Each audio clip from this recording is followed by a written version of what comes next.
चलिए शुरू करते हैं आज का लेक्चर। कल कहाँ तक देखा था अपन ने?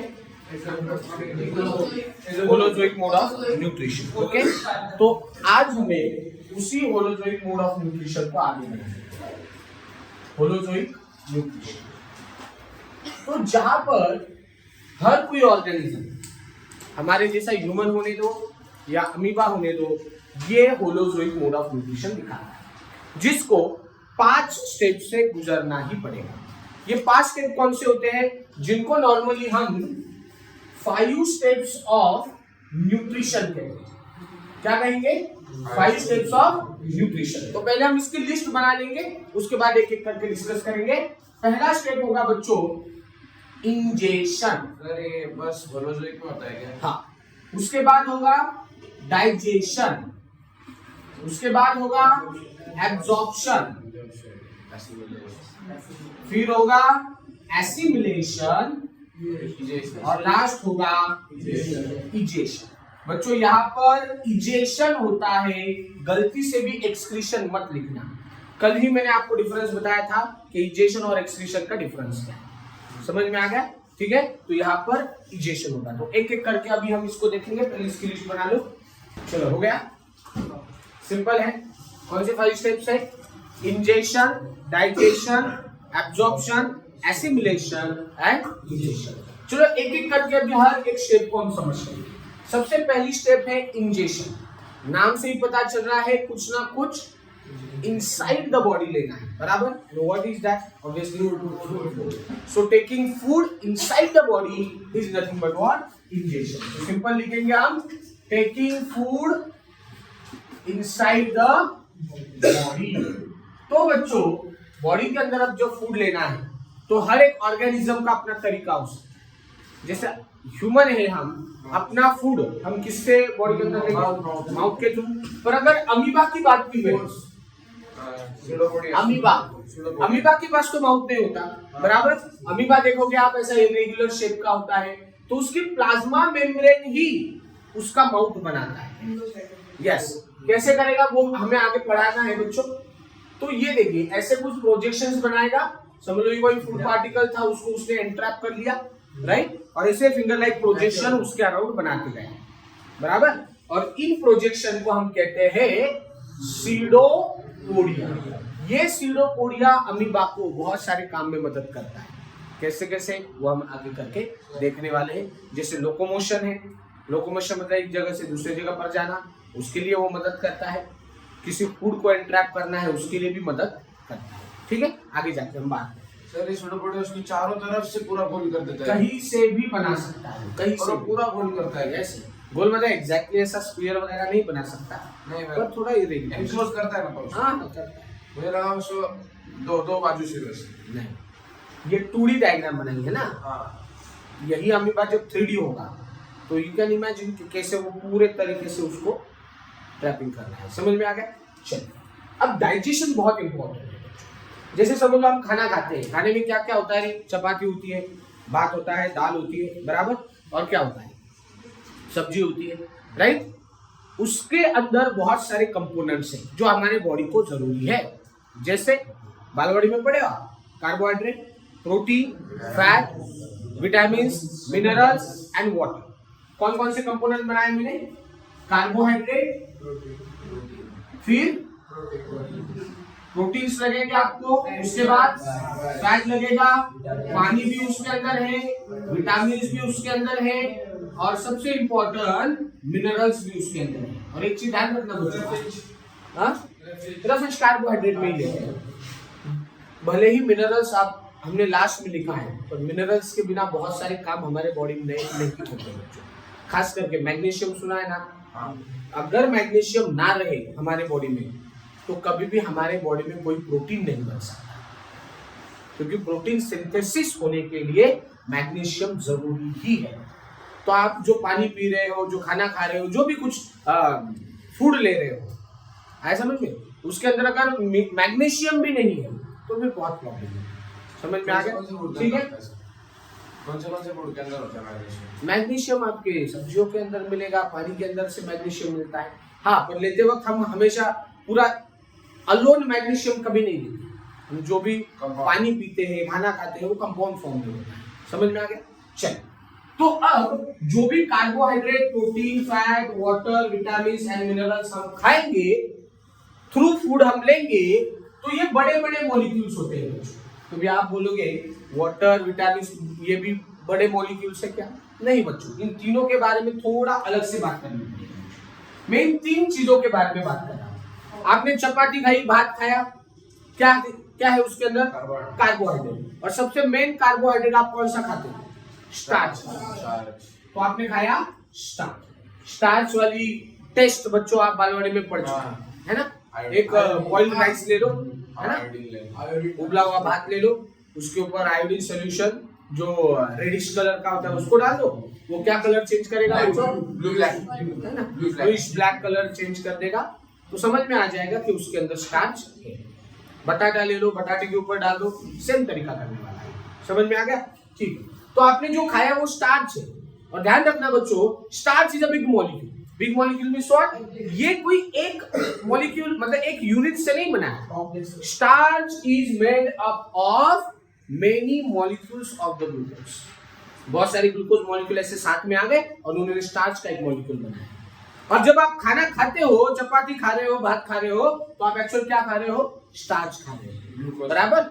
और after digestion this starch will convert into glucose.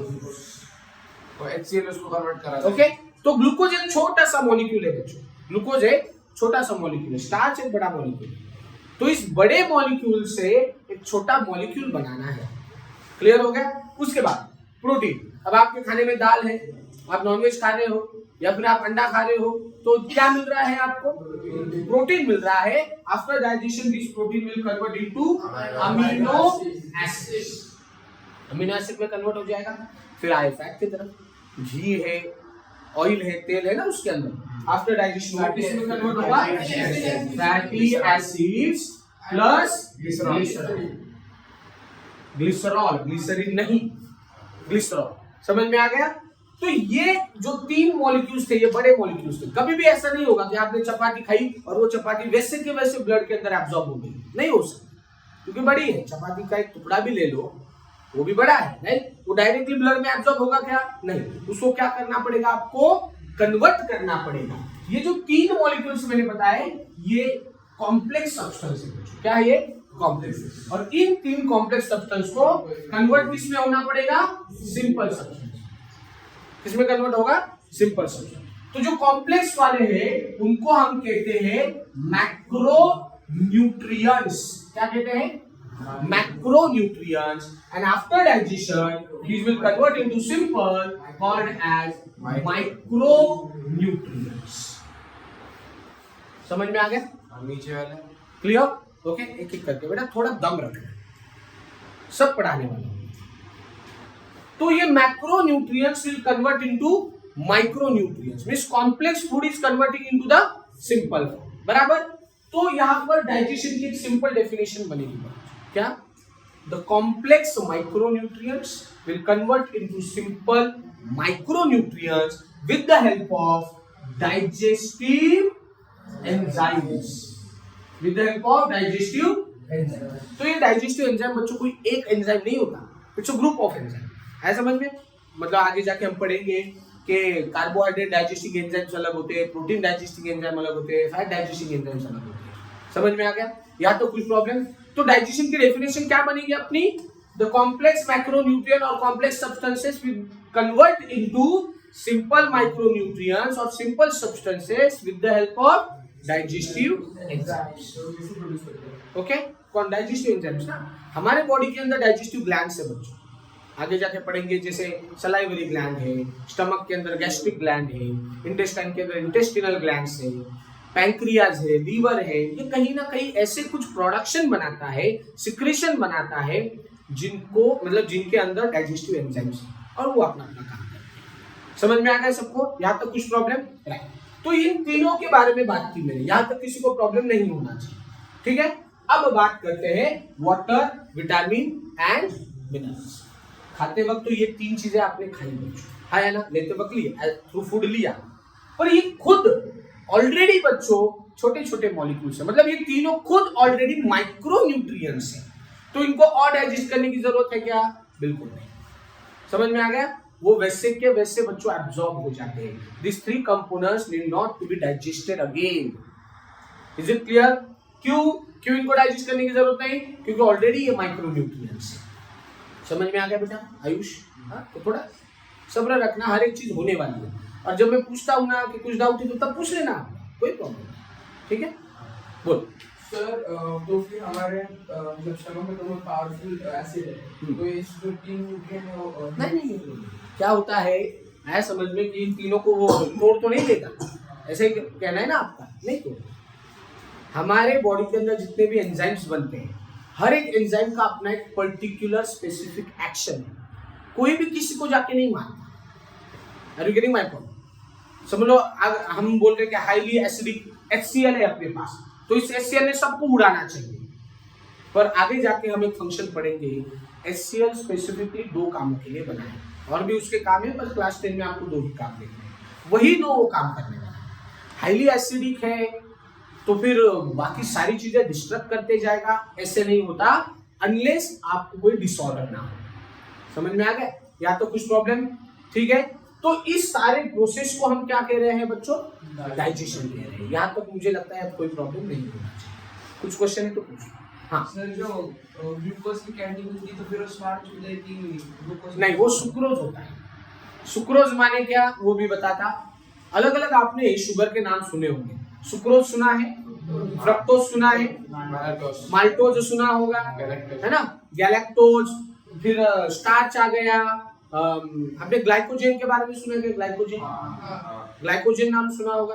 तो इन सब के बारे में थोड़ा इंट्रोडक्टरी बताना। हमें चाहिए ग्लूकोज। क्यों? ग्लूकोज ही वो मेन सोर्स है जहां से एटीपी मॉलिक्यूल ज्यादा से ज्यादा बनने वाले हैं।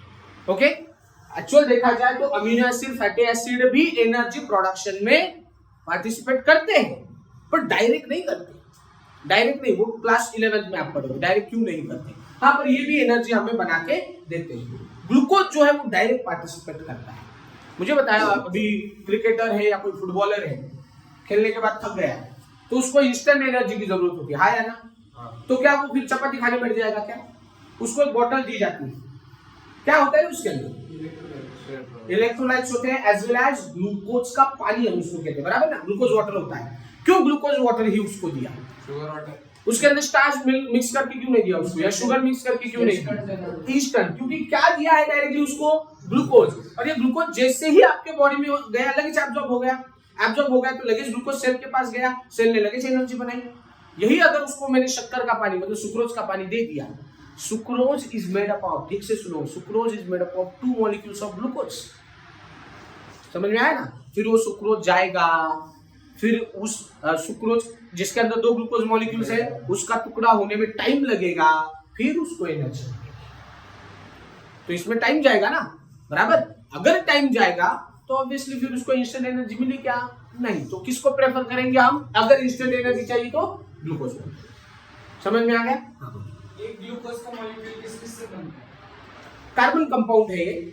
हर एक carbon compound, carbohydrate, protein, fat, glucose, amino acid, fatty acid, glycerol, ये सारे कार्बन, हाइड्रोजन, ऑक्सीजन और अमीनो एसिड के केस में नाइट्रोजन, इन सब के कॉम्बिनेशन से बनता है। मतलब शुगर्स में सबसे सिंपल ग्लूकोज है। हाँ, सिंपल ग्लूकोज। एंड हर एक ऑर्गेनिज्म के अंदर ग्लूकोज ही वो मेन सोर्स है जिससे एनर्जी बनती है। समझ में? अब फ्रुक्टोज आप जानते हो, फ्रुक्टोज, फ्रुक्टोज नाम से ही पता चल रहा है इट्स अ शुगर। पर कौन सी शुगर कहेंगे? फ्रूट शुगर कहेंगे। फ्रूट्स के अंदर होती है। सुक्रोज किसके अंदर होगी? शुगर के, गन्ने के अंदर होगी। आया समझ में?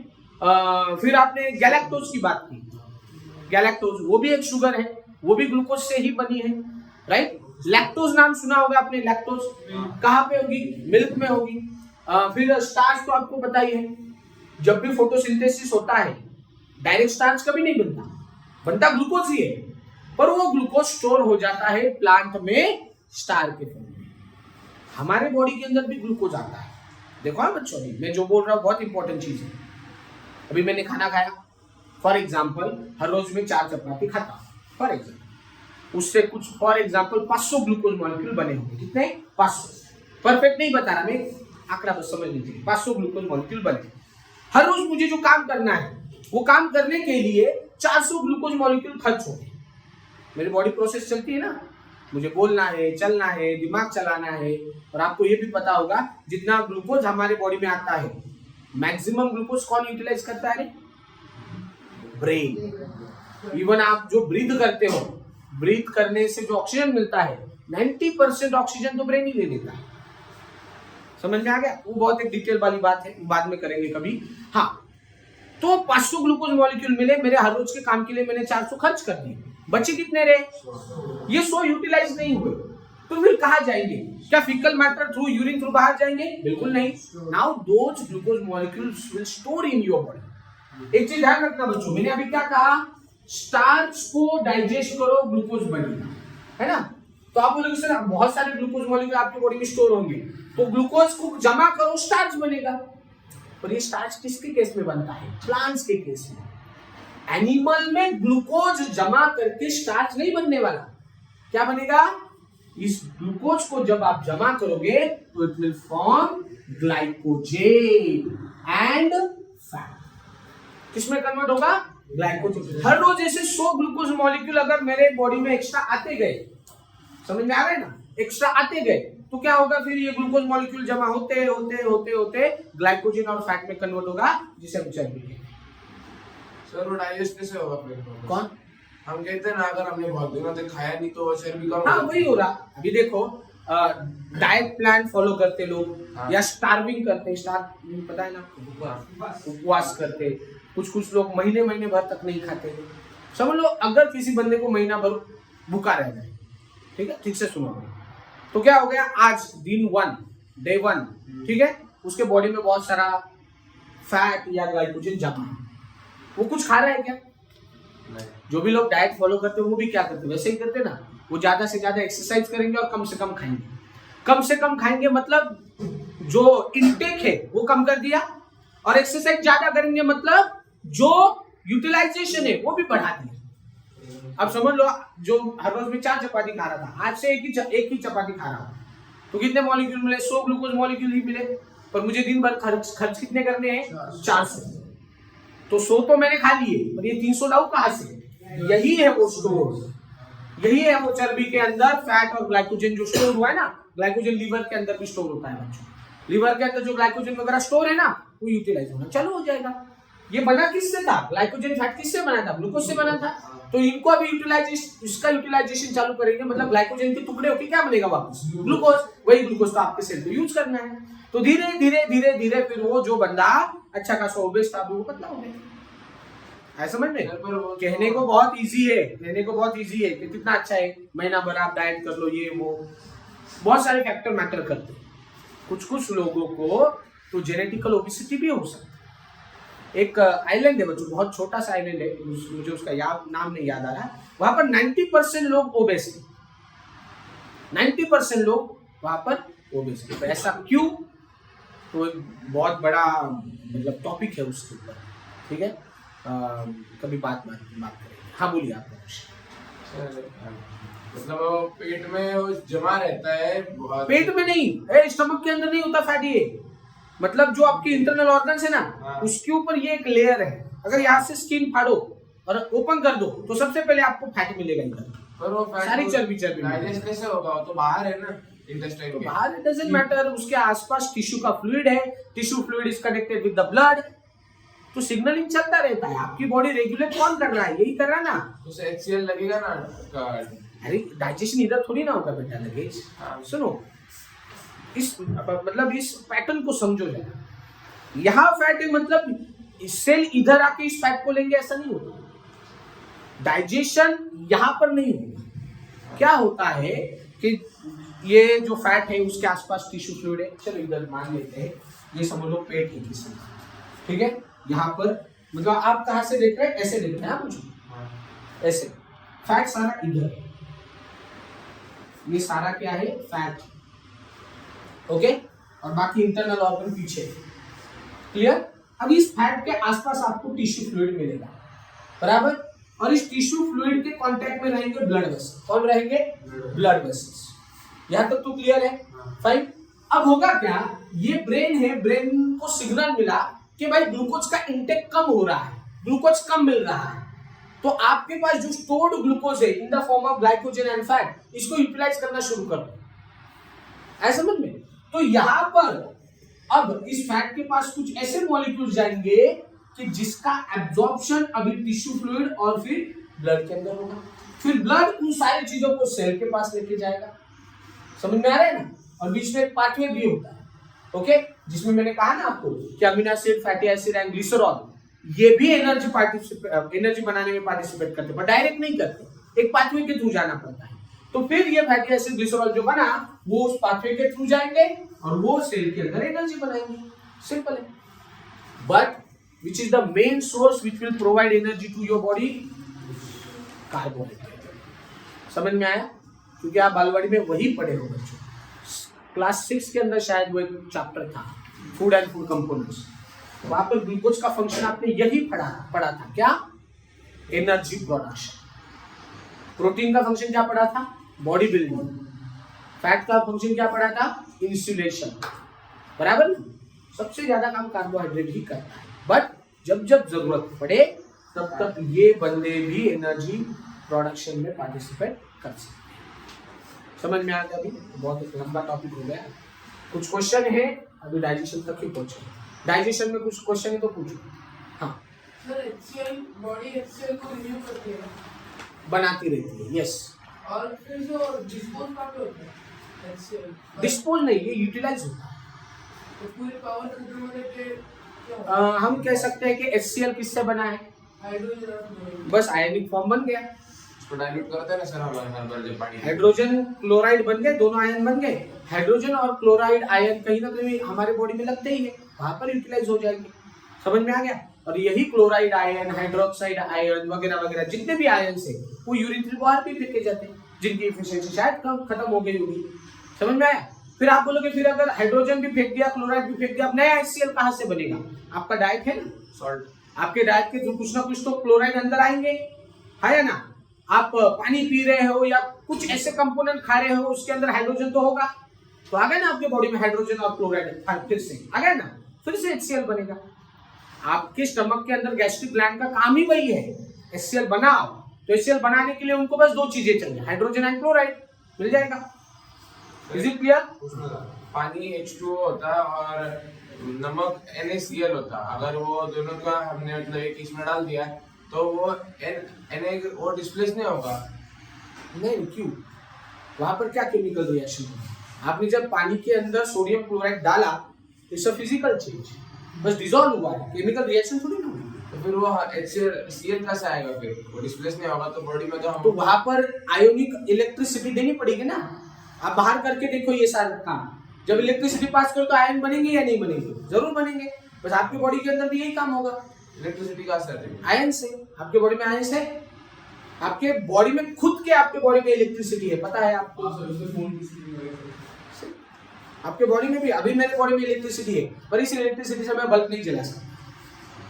समझ में आ रहा है कि बच्चों? ठीक, इतना पार्ट बना ये वाला, थोड़ा लिक्विड हो गया, समझ में आ रहा है। अब बात करते हैं एब्जॉर्प्शन के बारे में, ठीक है? डाइजेशन की प्रोसेस बच्चों कंप्लीट हो गई। डाइजेशन की प्रोसेस शुरुआत होती है बक्कल कैविटी से, स्टमक के अंदर भी कुछ डाइजेशन होता है एंड स्मॉल इंटेस्टाइन के अंदर फाइनल डाइजेशन होता है। क्लियर? अब बारी किसकी आई? एब्जॉर्प्शन। और एब्जॉर्प्शन जब होता है तब मैक्रोन्यूट्रिएंट का एब्जॉर्प्शन होगा या माइक्रोन्यूट्रिएंट्स का? माइक्रो का होगा, ठीक है। तो अब मैं क्या करता हूं, ये देखो मेरा ये स्मॉल इंटेस्टाइन है, उसको मैग्नीफाई करते हैं, जिसके अंदर अगर आप देखोगे तो ऐसे फिंगर लाइक प्रोजेक्शंस मिलेंगे, है ना? ये ऐसे फिंगर लाइक प्रोजेक्शंस, और इन फिंगर लाइक प्रोजेक्शंस को हम कहते हैं विलाई। क्या कहते हैं? विलाई। इसका सिंगुलर जो है, सिंगुलर को हम कहते हैं villus. Villus singular, plural villi. यहां तो कुछ प्रॉब्लम? अगर इस एक विलस को और मैग्नीफाई करके देखें तो इसके ऊपर भी और छोटे छोटे फिंगर लाइक प्रोजेक्शंस होते हैं, लाइक दिस।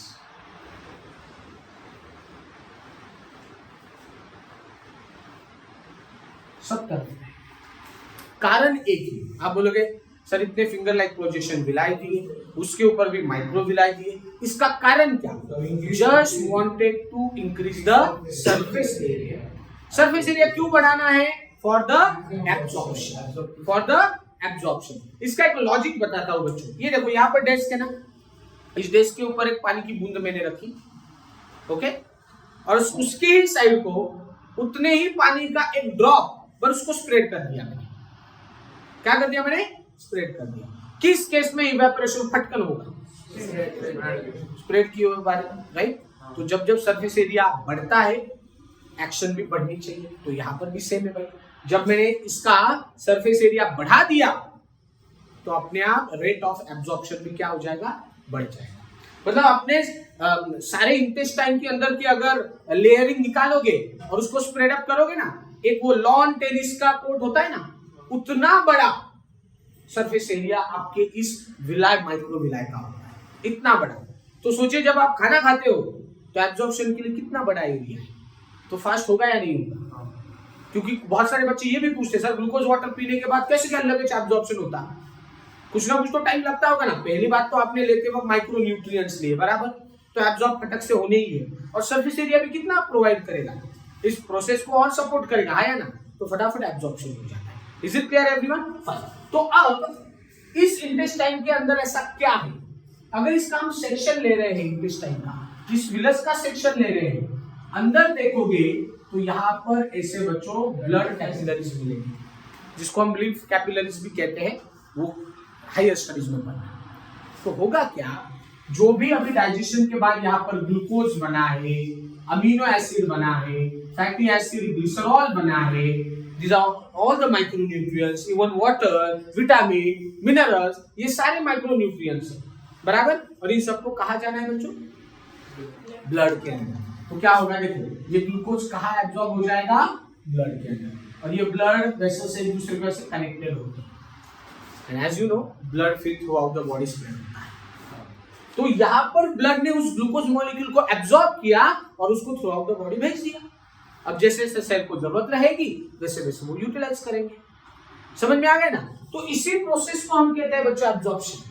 तो absorption is nothing but what? Listen carefully, taking up the digested micronutrients. किसको लेना है?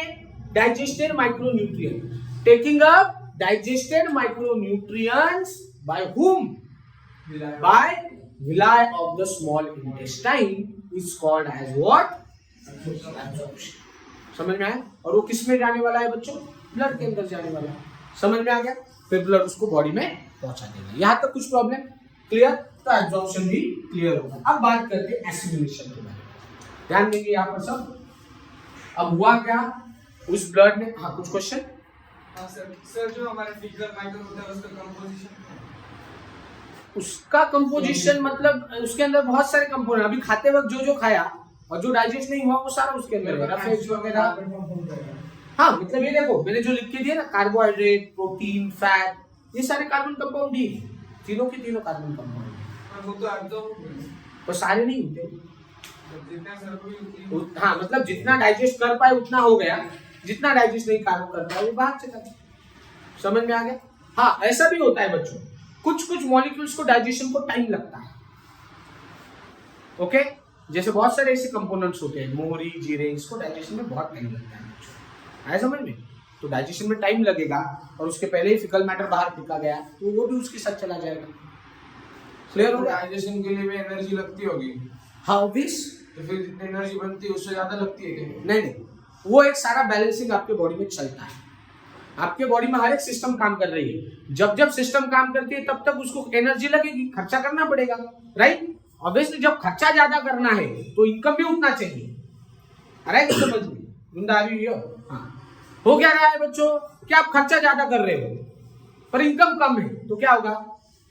डिस्ट्रक्शन ही होगा ना। ऐसा होता है क्या आपकी बॉडी में? आपकी सारी सिस्टम फटाफट फटाफट मतलब एनर्जी खर्च कर रही है पर इनटेक ही नहीं मिल रहा, क्या हो जाएगा भाई? मर जाएगा।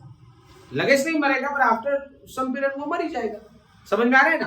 तो इनटेक उसके अनुसार होना ही चाहिए।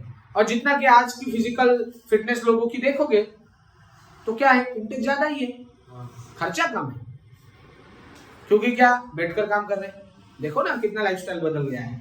पर वही अगर कोई एक आधा मजदूर देखो जो कंस्ट्रक्शन का काम करता या एसटी स्टैंड पे लगेज उठाने का काम करता, फिट एंड फाइन होते हैं ना, सिक्स पैक उनके दिखते हैं। पर हमें हीरो लोगों के अच्छे लगते हैं, है ना आयुष? समझ में आ रहा है क्या? चलिए तो हाँ सर अगर हम वो हीरो वाला सीरियस मत ले, दूसरा हाँ। अगर हमने जब पानी पिया वो भी लाइफ से जाएगा, सभी न्यूट्रिएंट्स अब्सॉर्ब हो जाएंगे, फिर वो जो पानी आएगा वो ऐसे डिस्टिल्ड आएगा क्या?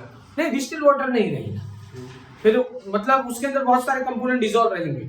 अभी जो हमने खाना खाया उसके अंदर मिनरल्स वगैरह थे, वो भी उसके अंदर ही डिसॉल्व है, ग्लूकोज वगैरह वो सारे पानी के। हाँ एक बात और, जब भी एब्जॉर्प्शन होता है तो क्या अकेला ग्लूकोज मॉलिक्यूल नहीं जाता, वो सोल्यूशन फॉर्म में जाता है। और सोल्यूशन बनाने के लिए मुझे क्या चाहिए? पानी। आ गया ना? पानी के बिना तो हो ही नहीं सकता, मतलब बहुत बड़ा वरदान है हमारे लिए पानी, जिसकी बहुत कम कीमत करते हैं। तो हुआ क्या, ब्लड के थ्रू ये सारे माइक्रो न्यूट्रिएंट्स एब्जॉर्ब हो गए, और इस ब्लड ने ये माइक्रो न्यूट्रिएंट्स कहां भेजे बच्चों? सेल के पास। क्यों? एनर्जी बनाने। तो ध्यान दो बच्चों, ये समझ लो कोई ब्लड वेसल है, ओके, मतलब कैपिलरी अपनी, और इसके आसपास होंगे कोई सेल, और इसके बीच में मैंने जानबूझकर गैप बनाया है, क्योंकि हर बार हम कहते हैं कि सब ब्लड से सेल में ट्रांसफर हुआ तो क्या एक दूसरे को चिपक के होते हैं क्या? बिल्कुल नहीं, इसमें बीच में बच्चों फ्लूइड होता है। यस, उसको हम कहेंगे टिश्यू फ्लूइड। क्या कहते हैं? Tissue fluid. तो समझ लो ग्लूकोज मॉलिक्यूल लेके आया ब्लड वेसल, पहले टिश्यू फ्लूइड के पास जाएगा और उसके बाद सेल के अंदर जाएगा। समझ में आया? कोई भी पार्सल डायरेक्ट कंपनी टू ग्राहक नहीं आता, बीच में कुरियर वाला होता है ना, मिडल मैन।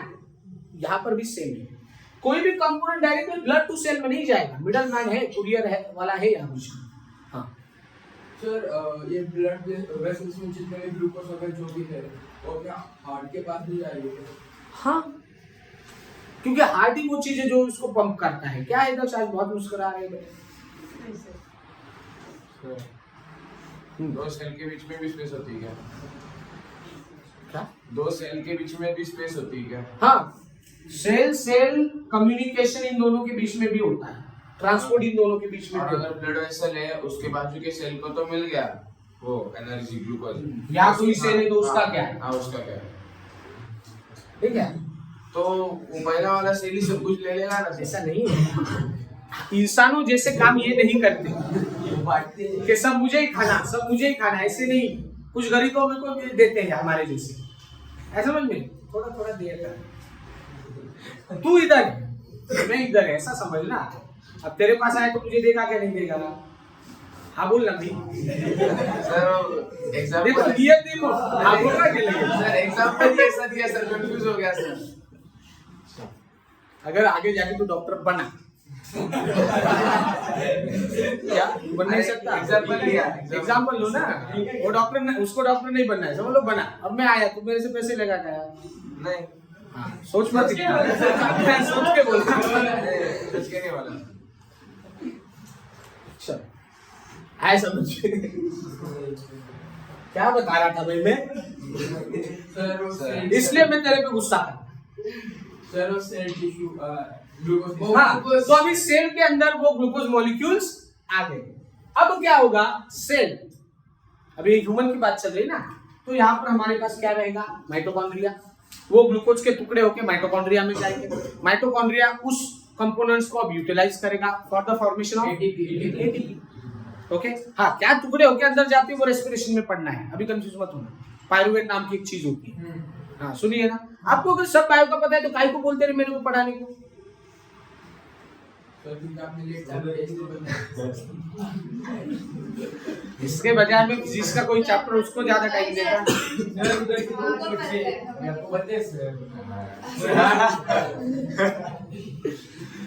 ये वाला से बहुत सारा है।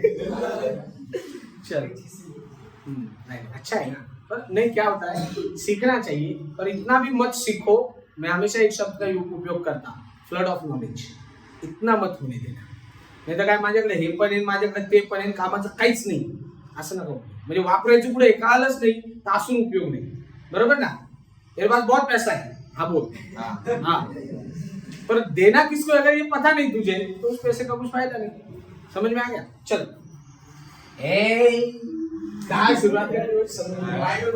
हाँ तो अरे शुरुआत से ये वीडियो चल रहा है ना, वो एडिट करना पड़ेगा। तो यहाँ पर क्या हुआ, यहाँ पर ब्लड वेसल ने वो सारे माइक्रो न्यूट्रिएंट्स एब्सॉर्ब किए, ब्लड ने उसको कहाँ पर भेजा बच्चों? सेल के पास। और जब सेल में भेजना है तो डायरेक्ट वो ट्रांसपोर्ट नहीं करवाना, बीच में यहाँ पर मिडल मैन है जिसको मैंने क्या नाम दिया? Tissue fluid. आगे जाके एक शब्द और यहाँ पर आएगा, लिम्फ। क्या शब्द आएगा? लिम्फ। ठीक है, अब सेल के अंदर आया वो ग्लूकोज, ग्लूकोज के टुकड़े होके वो माइटोकॉन्ड्रिया में जाएगा, माइटोकॉन्ड्रिया उससे एनर्जी बनाएगा और सेल उस एनर्जी को यूटिलाइज करेगा। इसी सारे प्रोसेस को हम कहते हैं एसिमिलेशन। क्या कहते हैं? Assimilation. Assimilation is nothing but utilization of the energy. Simple भाषा में जो एनर्जी बनी उसको यूज करो, इज नथिंग बट एसिमिलेशन। कैसे बनी ये अभी पढ़ाया मैंने आपको, समझ में आ गया? इसको और डिटेल में पढ़ेंगे हम, रेस्पिरेशन वाला पार्ट है ना उसमें भी पढ़ेंगे, और डिटेल में पढ़ना है तो 11th में पढ़ेंगे, अभी नहीं। यहां तक क्लियर है बच्चों? सो एसिमिलेशन सिंपल भाषा, utilization of the energy formed by the micronutrients into the cell, full stop। Definition रटने नहीं पड़ते, थोड़े समझने पड़ते। आपको भी पता है मेरा इंग्लिश कैसा है, फिर भी डेफिनेशन बनते हैं ना बच्चों। क्यों? मैं टुकड़ों टुकड़ों से जोड़ता। Utilization of energy form by the micronutrients into the cell. बस 3 टुकड़े याद रखे मैंने, आपको भी वही करना है। तो डेफिनेशन रटो मत, कंसेप्ट को समझो, समझने से अपने इंग्लिश आपका अच्छा है, बराबर बन जाएगा। चलिए बात करते हैं इजेशन।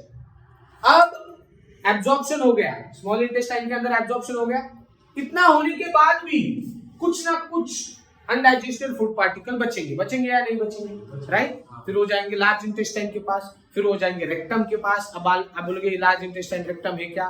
सिस्टम पढ़ने वाले हैं, उसके पास जाएंगे और वहां से बॉडी से बाहर फेंका जाएगा। सो removal of the undigested food particles is nothing but egestion, is nothing but simple दो। है समझ में? कोई पूरा एब्सॉर्ब नहीं होता? नहीं, पूरा हो ही नहीं सकता, कुछ ना कुछ। ये देखो, ए सुनो, इधर ध्यान दो।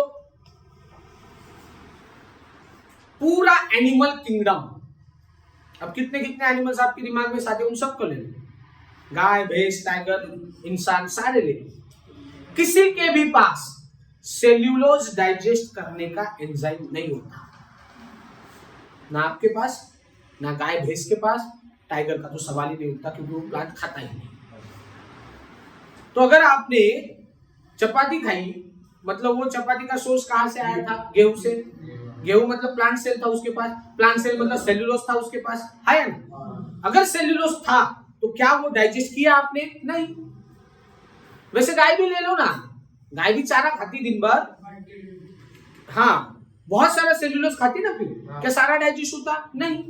तो किसी ना किसी फॉर्म में बच्चों अनडाइजेस्टेड पार्टिकल्स रहेंगे ही रहेंगे, जो फिकल मैटर के फॉर्म में बाहर आने वाले हैं। सर समझ में आ गया? पूछना था तो कल मैंने क्वेश्चन आया, हाँ मतलब यही था कि हम ऐसे क्या बोलते ग्रीन लीफ वेजिटेबल खाना ऐसा बोलते हैं अच्छा होता है हेल्थ के लिए, और फिर मतलब ऐसे क्या बोलते खाना चाहिए, तो फिर उसके अंदर वो तो ग्रीन है, वो तो पेड़ों से आया है, उसको सेलुलोज से बना होगा, तो सारा सेल्यूलोज थोड़ी ना होता है उसके अंदर, अंदर आयरन बहुत सारे आयरन विटामिन होते हैं उसके अंदर भाई, उसके लिए हम उसको खाते हैं। तो अगर हम पालक क्यों ज्यादा खाने को बोलते हैं? पालक के अंदर ऐसा क्या है? आयरन। कधी पालक विकत घ्यायला गेलाय का तू? हाँ, काय पाहू म्हणजे आता कोई बोलेगा रे, पालक लेते हो क्या देखता है? ग्रीन पैसा देखता होगा कितने रुपए का हो। हाँ हाँ ठीक है, ग्रीन है, वो नहीं दिखता, और क्या दिखता है? और पालक कितना बड़ा है? बिल्कुल नहीं, मतलब जितना तो मुझे पढ़ाया गया है बोलते हैं उसके रूट्स के तरफ। अगर लाल है तो अच्छा है, क्यों? लाल का मतलब क्या भाई? आयरन, जिसके लिए हम पालक खाते हैं, सिंपल बात है। तो उसके अंदर वो आयन्स बहुत सारे हैं, सिर्फ मैं आयरन लोह की बात नहीं कर रहा, बाकी भी बहुत सारे है ना, मैग्नीशियम भी है। समझ में आया? ठीक है। आपको पता है क्लोरोफिल का कलर ग्रीन क्यों है? बिल्कुल नहीं, क्योंकि उसका क्लोरोफिल के अंदर एक चीज ऐसी है, मैग्नीशियम। मैग्नीशियम। क्लोरोफिल का अगर स्ट्रक्चर बनाओ ना, ऐसा कुछ स्ट्रक्चर समझ लो, ऐसा ऐसा कुछ होता है, वो इसको सीरियस मत लेना। यहाँ मैग्नीशियम जिस मैग्नीशियम की वजह से उसका कलर ग्रीन मिला। तो आयंस तो मिलने वाले हैं। क्लोरोफिल डाइजेस्ट हो जाता, क्लोरोफिल डाइजेस्ट हो जाता, हाँ। पर वो तो सेल के अंदर है, सेल की वॉल। तो क्या सारा सेल डाइजेस्ट हो रहा है? सारी सेल कार्बन कंपाउंड से बनी है, उसके अंदर जो कुछ है वो सारा कार्बन कंपाउंड से बना है, कार्बोहाइड्रेट प्रोटीन फैट से ही बना है। और उसकी वॉल तो सेलुलोज से बनी है। वो हाँ तो क्या वो फूट जाएगी ना? कैसे डाइजेस्ट ही नहीं होगी? We are having the digestive enzymes. Cell wall को हम तोड़ रहे हैं, उसके अंदर का सेलुलोज डाइजेस्ट नहीं कर रहे, बस तोड़ सकते हैं। है समझ में? कटारिया बोलो और कुछ आज। तो 5 स्टेप्स ऑफ न्यूट्रिशन। किसी को कुछ डाउट है तो अभी पूछ लो, इसके बाद कभी इसको हाथ नहीं लगाने वाला, डायरेक्ट रिवीजन। सर चौथा वाला फिर हाँ चल, तो क्या हो गया? ये जो डाइजेस्टेड पार्टिकल्स है, micronutrients absorb by the blood, blood के पास आ गया। हाँ बोलते जा, ऐसा मूर्ति सारखा हुआ, यहाँ आ गया ग्लूकोज। अब ये ग्लूकोज कहाँ ट्रांसपोर्ट करवाऊंगा मैं? सेल के अंदर। सेल के अंदर ग्लूकोज आ गया, वो टुकड़े होके माइटोकॉन्ड्रिया के अंदर गया, और माइटोकॉन्ड्रिया ने क्या बनाया? Energy. And the cell utilize that energy is nothing but assimilation. समझ में आ गया? तो यहाँ पर थे बच्चों ये 5 स्टेप्स ऑफ न्यूट्रिशन। तो मैंने जैसे इसी टॉपिक की शुरुआत को कहा था कि सिर्फ ह्यूमन नहीं, अमीबा भी इस प्रकार के 5 स्टेप्स दिखाता है। तो बच्चों हमें अभी वही पढ़ना है, न्यूट्रिशन इन अमीबा। हेडिंग हो न्यूट्रिशन इन अमीबा।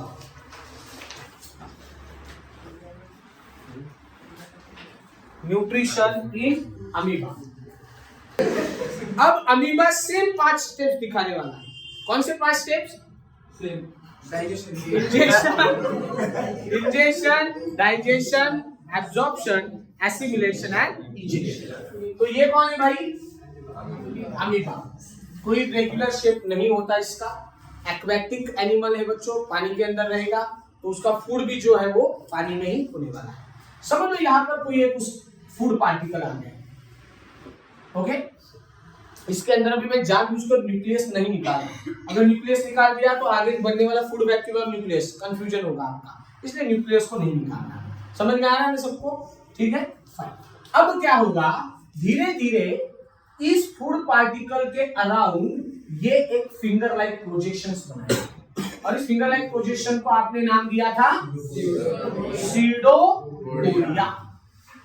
ठीक है, फिर अगली प्रोसेस क्या होगी कि वो फूड पूरा का पूरा फूड जो है सीडोपोडिया ने जिसको एंगल्फ किया, अंदर ले लिया, और फिर अंदर आके वो एक वैक्यूल बन गया, और उसे हमने नाम दिया फूड वैक्यूल। समझ में आ गया? फूड वैक्यूल बन गया। अब यही प्रोसेस आपने माउथ के थ्रू खाया, इसने सीडोपोडिया से एंगल्फ करके खाया। प्रोसेस तो एक ही है ना बच्चों, taking food inside the body. तो इसको हम क्या कहेंगे? इंजेशन। क्या कहेंगे बच्चों? इंजेशन। किसको प्रॉब्लम की इसने इंजेक्शन कैसे किया? सीडोपोडिया किससे बना होता है? Membrane, cell membrane. तो समझो हमेशा वो फूड नॉन लिविंग ही होगा, ऐसे नहीं ना, कोई लिविंग बैक्टीरिया भी हाँ, तो लिविंग भी खाता, पैरामीशियम भी खाता है ये। सर वो सीडोपोडिया एक मूवमेंट है क्या, मतलब क्या? हाँ, सीडोपोडिया ये देखो अमीबा है ना ये, ठीक है। तो अमीबा की बाउंड्री प्लाज्मा मेम्ब्रेन से बनी है, सेल मेम्ब्रेन से बनी है, ठीक है। अब मुझे तो हाथ है, बराबर, किसी भी चीज को अगर ग्रैब करना है तो हाथ से करूंगा, उसके पास तो हाथ नहीं है, पैर नहीं है, तो वो क्या करने वाला है, वही प्लाज्मा मेम्ब्रेन से धीरे धीरे धीरे मूव करवाएगा। समझ में आ रहा है ना? ऐसे मूव करवाएगा धीरे धीरे धीरे, और फूड के अराउंड लेके जाएगा। सर एक बार अगर लीविंग होगा तब तक कुछ चले जाएगा। हाँ, अगर लीविंग रहा डिपेंड ना किसको खा रहा है वो। तब तक कुछ चले जाएगा, कुछ नहीं, इसकी प्रोसेस भी अच्छी खासी होती है, मतलब स्पीड भी अच्छा होता है। मैं कभी आपको वीडियो दिखाऊंगा इसके ऊपर, ठीक है, कि वो पूरा एंगल्फ कर लेता है। अब उसने क्या कर लिया, फिर एंगल्फ करके फूड वैक्यूल बना दिया। इंजेक्शन समझ में आ गया? क्लियर? तो सीडोपोडिया अंदर लेते हुए कभी लिविंग थिंग होगी तो बाहर जाने की कोशिश करेगी तो टूट भी सकता है। ये देखो बच्चों क्या होता है, ये सारी प्रोसेस कोऑर्डिनेटेड होती है। अब बारीक बारीक सोचोगे, चलो शेर जब शिकार करता है 10 बार उसने ट्राई किया, क्या 10 के 10 बार उसके सक्सेस हो गए? क्या हर एक एनिमल का वैसे ही होता है। अब हमें रेडीमेड मिलता है, इसलिए हम अपने तरीके से सोचते हैं। कल से अगर हमें भी मतलब शिकार करना पड़ा या पेड़ से तोड़ के खाना पड़ा तो फिर समझ में आएगा ना, हमारी सक्सेस रेट क्या 100% रहेगा क्या? वैसे अमीबा का भी होता होगा ना। Getting my point? हाँ चलिए, और हम जब बात करते हैं तो सक्सेस की बात करते हैं। ऑब्वियसली सक्सेसफुल जो हो रहा है वो, अब यहाँ ये भी हो सकता है कोई छूट भी सकता है उसके हाथ से, कोई ऐसा भी खाने की कोशिश कर रहा है जो इसको खुद को डैमेज कर रहा है, ऐसे भी हो सकता है ना, आया ना। फिर सर जब वो ऐसा हुआ है तब वो सूडोपोडिया हुआ है या मतलब मूवमेंट? नहीं, यहाँ से सीडोपोडिया मतलब प्लाज्मा मेम्ब्रेन के ही एक्सटेंशन है, और इधर से आ गए और ये सीडोपोडिया एक दूसरे को जुड़ गए। समझो ना इस बात को, इधर से आया ये एक दूसरे को क्या हो गए, जुड़ गए, और ये वैक्यूल अपने आप अंदर खिंचता चला है। जुड़ कैसे गए वो? दो मेम्ब्रेन थे ना। हाँ तो मेम्ब्रेन जुड़ सकती ना बेटा, मतलब वो पूरा स्पेस क्रिएट कर सकते बीच में से। हाँ फिर क्यों नहीं कर सकते। हाँ टेम्पररी फूड है, टेम्पररी फूड है, यस, परमानेंट नहीं, फूड का तो पानी भी देना, यस रहेगा। डाइजेस्टिव नहीं अभी नहीं है, डाइजेस्टिव एंजाइम अभी तक नहीं है। इंजेक्शन समझ में आ गया। अब क्या होगा, अब अगली प्रोसेस कौन सी है बच्चों बताइए? डाइजेशन। अब इसके साइटोप्लाज्म के अंदर ही वो डाइजेस्टिव एंजाइम से, जो डाइजेस्टिव एंजाइम अब इस फूड वैक्यूल के अंदर सिक्रेट होंगे। क्या होंगे? सिक्रेट होंगे। सो यहां पर लिख रहा हूं मैं, secretion of digestive enzymes in food vacuole. Digestive enzyme तो फूड वैक्यूल। और क्या होगा फिर, जैसे डाइजेस्टिव एंजाइम इसके अंदर गए, इस फूड का क्या होने वाला है? डाइजेशन। Complex to simple. तो अब ये प्रोसेस जिसमें देखो कि इस फूड वैक्यूल के अंदर अब फूड नहीं है, क्या है? डाइजेस्टिव पार्टिकल से, और इसे प्रोसेस को हम क्या कहते हैं? डाइजेशन।